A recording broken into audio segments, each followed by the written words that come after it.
जय श्री राम। हर हर महादेव। सभी श्रोतागण एवं प्रियजनों को मेरा नमस्कार। आप सभी का मेरे सनातन भक्ति संस्कृति चैनल पर स्वागत है, जिसमें मैं आप सबको श्री रामचरितमानस कह के सुना रही हूँ। मैं आप सभी से ये निवेदन करती हूँ कि जो भी त्रुटि हो या जो भी आप सभी को मुझसे कहना हो, कमी लगती हो या बात करनी हो, वो मुझसे आप साझा करें। मेरे चैनल के माध्यम से कमेंट में साझा कर सकते हैं आप सभी। तो चलिए मैं आगे का अध्याय आरंभ करती हूँ। मैंने यहाँ पर पूर्व अध्याय में विश्राम लिया था, यहाँ से मैं आरंभ करने जा रही हूँ। तन छार ब्याल कपाल भूषण नगन जटिल भयंकरा, सग भूत प्रेत पिशाच जोगिनी बिकट मुख रजनी चरा। जो जियत रही बरात देखत, पुण्य बढ़ते ही कर सही। देखी ही सोमा बिबाहु घर घर, बात असलरी कन कहीं, बात असलरी कन कहीं। हर हर महादेव। जय श्री राम। बच्चे भाग भाग कर जब अपने घर में जा रहे हैं, तब उनके माता पिता सब उनसे सवाल करते हैं। तो बच्चों का ये उत्तर होता है, दूल्हे के शरीर पर राख लगी है, सांप और कपाल के गहने हैं, और वह नंगा जटाधारी और भयंकर है। उसके साथ भयानक मुख वाले भूत प्रेत पिशाच योगनिया और राक्षस हैं। जो बारात को देखकर जीता बचेगा, सचमुच उसके बड़े ही पुण्य हैं। और वही पार्वती का विवाह देखेगा। लड़कों ने घर घर यही बात कही। समुझी महेश समाज सब, जननी जनक मुसुकाहि।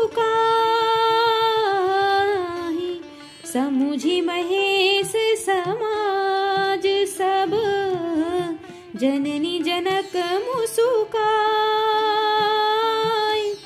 बाल बुझाए विविध विधि, निडर हो डरू नाही। हे रामा निडर हो डरू नाही।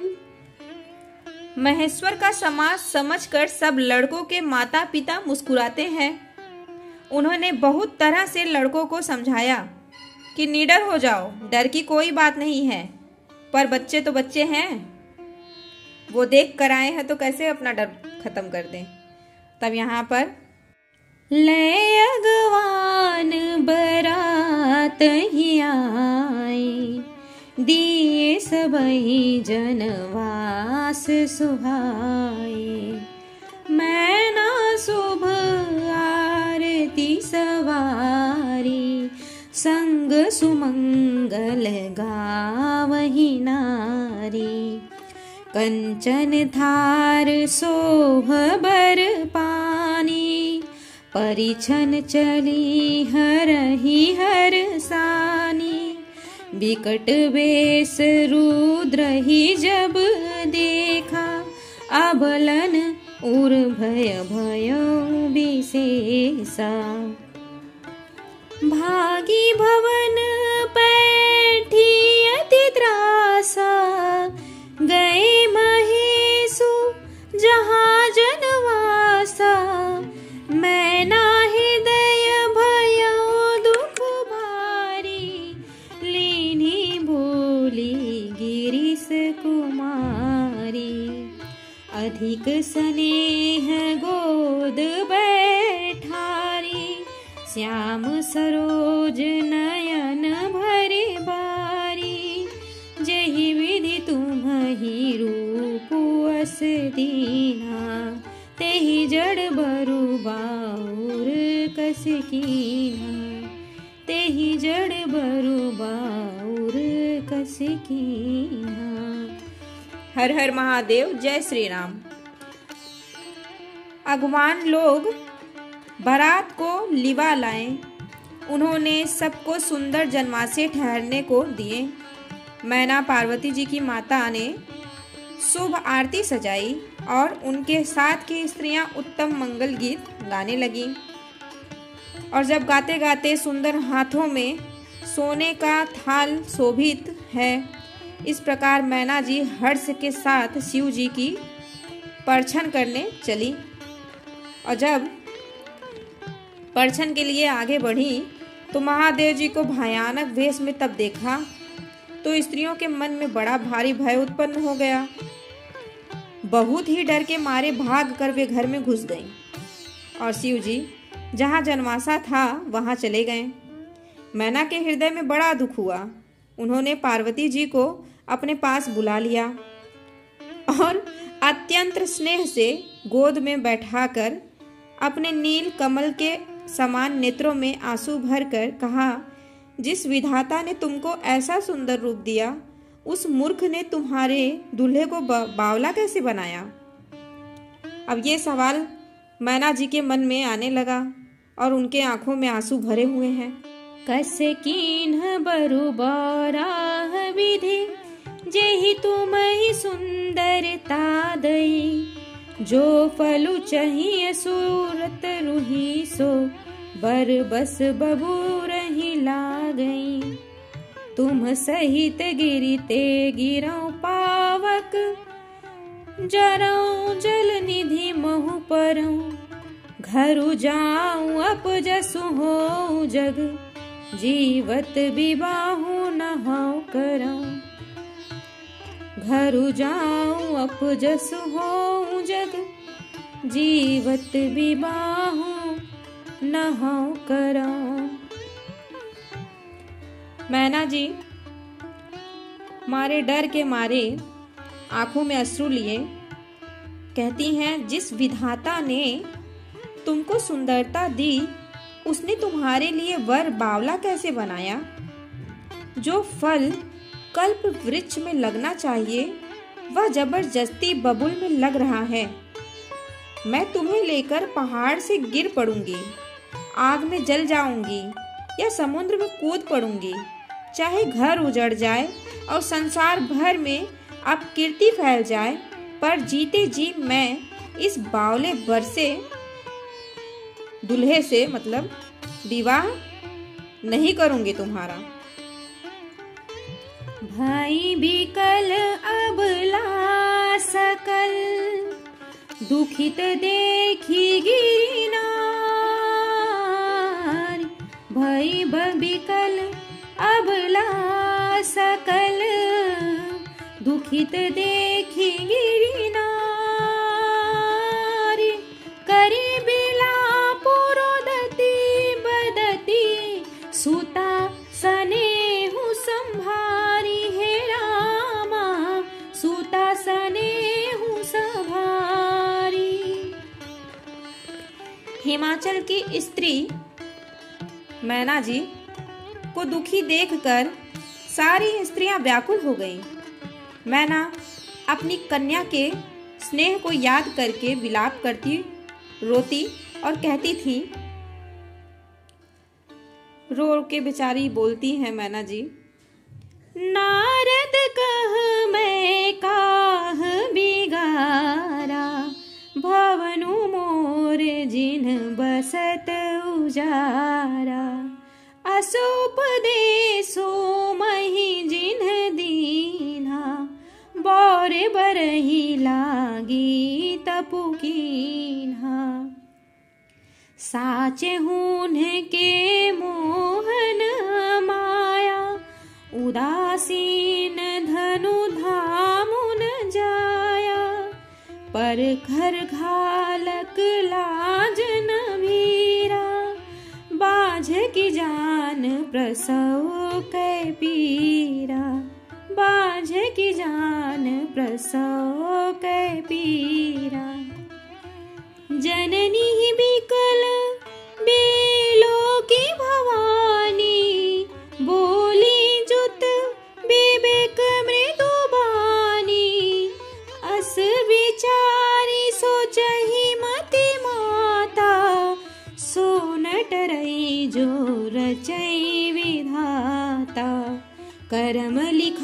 जो बाउर नाहू तो कत दोषु लगाइब काहू। तुम सन मीटही की विधि के अंका मातु व्यर्थ जनि लेहु कलंका। मातु व्यर्थ जनि लेहु कलंका। हर हर महादेव। जय श्री राम। अब मैना जी कहती है, मैंने नारद का क्या बिगाड़ा था जिन्होंने मेरा बसता हुआ घर उजाड़ दिया और जिन्होंने पार्वती को ऐसा उपदेश दिया कि जिससे उसने बावले बर के लिए तप किया। सचमुच उनके न किसी का मोह है और न माया, न उनके धन है, न घर है और न स्त्री ही है। वे सबसे उदासीन हैं, इसी से वे दूसरे के घर का उजाड़ने वाले बनते हैं। उन्हें न किसी की लाज है न डर है। भला बाँझ स्त्री प्रसव की पीड़ा कहाँ से समझेगी, कैसे जानेगी।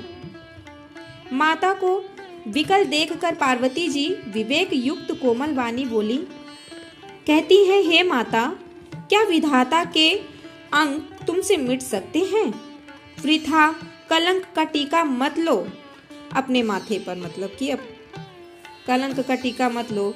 ये कुल व्यर्थ का सोच वाणी सोच के माँ पर पार्वती जी अपने माता को समझाने के लिए फिर कहती हैं, जनि लेहु मातु कलंकु करुणा परिहरहु अवसर नहीं। दुख सुख जो लिखा लीलार हमरे जाब जह पाउब तहीं। सुनी उमा बचन विनीत कोमल सकल अबला सोचही। बहु भांति विधि लगाई दूषण नयन बारी विमोचही। बहु भांति विधि लगाई दूषण नयन बारी विमोचही। कहती है, हे माता, कलंक मत लो, रोना छोड़ो। यह अवसर विषाद करने का नहीं है। मेरे भाग्य में जो दुख सुख लिखा है उसे मैं जहाँ जाऊंगी वहीं पाऊंगी।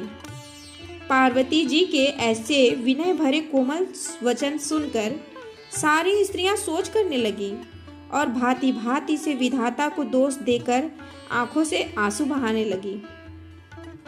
तेहि अवसर नारद सहित अरु ऋषि सप्त समेत। तेहि अवसर नारद सहित अरु ऋषि सप्त समेत। समाचार सुनी तुहिन गिरी गवने तुरत निकेत।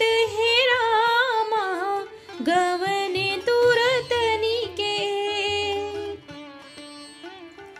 इस समाचार को सुनते ही हिमाचल उसी समय नारद जी और सप्त ऋषियों को साथ में लेकर अपने घर में गए।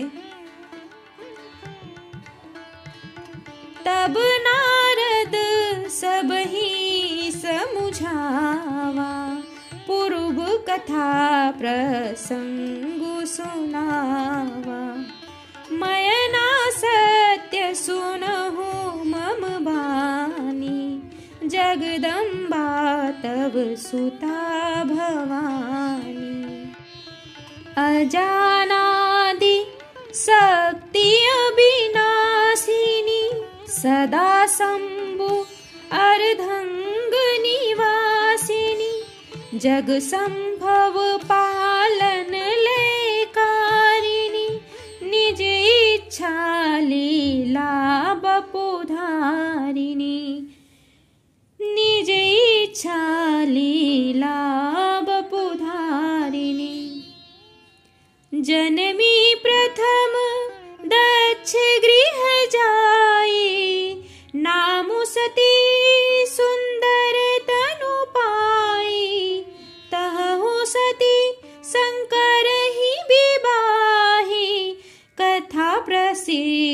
सकल जग माही। एक बार आवत शिव संगा, देखूं रघुकुल कमल प्रतंगा। भयउ मोहु शिव कहाँ न कीन्हा, ब्रह्म बस बेसु शिव कर लीन्हा। ब्रह्म बस बेसु शिव कर लीन्हा। हर हर महादेव। तब नारद जी पूर्व जन्म की कथा सुनाकर सबको समझाया और बोले कि हे मैना, तुम मेरी सच्ची बात सुनो। तुम्हारी यह लड़की साक्षात जगत जननी है, भवानी मैया है। ये अजन्मा, अनादि और अविनाशिनी शक्ति हैं। सदाशिव जी के अर्धांग में रहती हैं। ये जगत की उत्पत्ति, पालन और संहार करने वाली हैं और अपनी इच्छा से ही लीला शरीर धारण करती हैं। पहले ये दक्ष के घर जाकर जन्मी थी, तब इनका सती नाम था। बहुत सुंदर शरीर पाया था। वहाँ भी सती शंकर जी से ही ब्याही गई थी। यह कथा सारे जगत में प्रसिद्ध है, किसी से छुपी नहीं है। एक बार इन्होंने शिव जी के साथ आते हुए राह में रघुकुल रूपी कमल के सूर्य श्री रामचंद्र जी को देखा। तब इन्हें मोह हो गया और इन्होंने शिव जी का कहना न मानकर भ्रमवश सीता जी का वेश धारण कर लिया। सिय बेसु सती जो कीन्हते ही, अपराध शंकर परिहरी। हर बिरह जाई बहोरी, पितु के यज्ञ जोगा नल जरी। अब जन्मी तुम्हारे भवन निज पति, लागे दारुण तपु किया। अस जानी संशय तजहु गिरजा, सर्वदा शंकर प्रिया। अस जानी संशय तजहु गिरजा, सर्वदा शंकर प्रिया। सती जी ने ही जो सीता का वेश धारण किया, उसी अपराध के कारण शंकर जी ने उनको त्याग दिया। फिर शिव जी के वियोग में वे अपने पिता के यज्ञ में जाकर वही योगाग्नि से भस्म हो गईं। अब इन्होंने तुम्हारे घर जन्म लेकर अपने पति के लिए कठिन तप किया और ऐसा जानकर संदेह छोड़ दो, पार्वती जी का तो सदा ही शिव जी की प्रिया अर्धांगिनी ही है। अब मैं यहीं पे विश्राम ले रही हूँ। आप सभी को नमस्कार। जय श्री राम, हर हर महादेव, गौरा पार्वती की जय हो। आप सभी से निवेदन है कि जो भी त्रुटि हो, जो भी कमियां हो, प्लीज़ मेरे कमेंट में साझा करें, मुझे बताएं और मैं उन त्रुटि के लिए श्री राम जी से क्षमा मांगती हूँ। जय श्री राम। धन्यवाद।